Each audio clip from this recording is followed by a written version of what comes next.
park dati ng Mio. Tapos, walking na. Ito, triangle. Sa triangle na yan, dyan marami nagbebenta ng mga second hand na gamit, gaya ng mga relo, cellphones, basta lahat ng mabebenta na kapaki-pakinabang.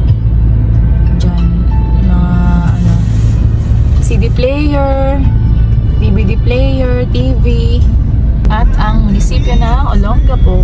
Ayan.